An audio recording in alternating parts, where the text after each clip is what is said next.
Halo semuanya, perkenalkan, nama saya Zevanya Putri Mahardika Arianto. Sekarang, saya akan meresensikan sebuah buku yang berjudul Ivana Van Dijk. Selamat menonton! Buku ini ditulis oleh Risa Saraswati. Dia adalah seorang penulis novel yang lahir di Bandung pada tanggal 24 Februari tahun 1985.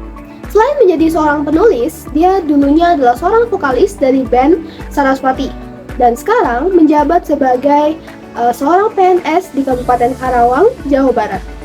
Buku ini diterbitkan pada tahun 2018 dan tahun 2022 silam telah diadaptasikan menjadi sebuah film layar lebar yang berjudul Ivana.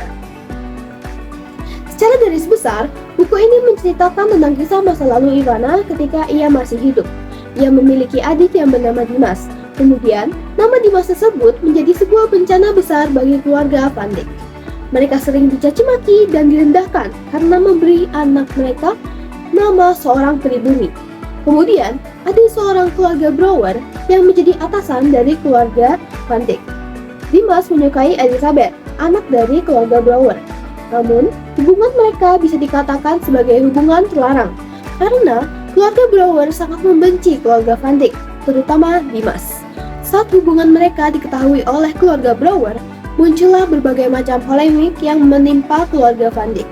Hingga pada akhirnya, tentara Jepang datang ke Indonesia dan menyerang seluruh orang Belanda yang ada di sana.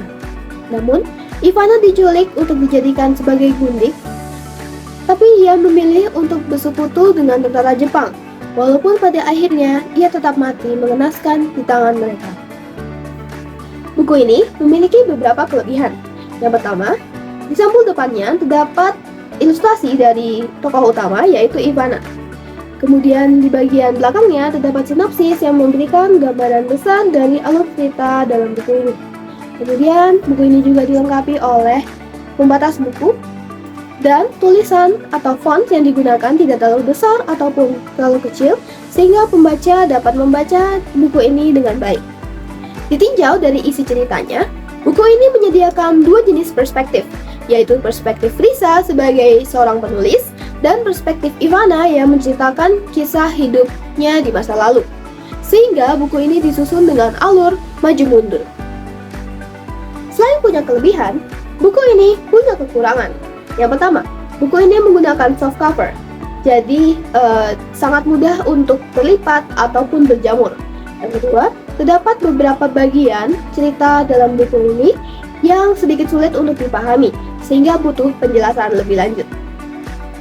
Jika Anda menyukai buku yang berlatar belakang masa penjajahan Belanda, kemudian buku yang memiliki cerita sedih, tragis, dan romantis, buku ini sangat cocok untuk Anda.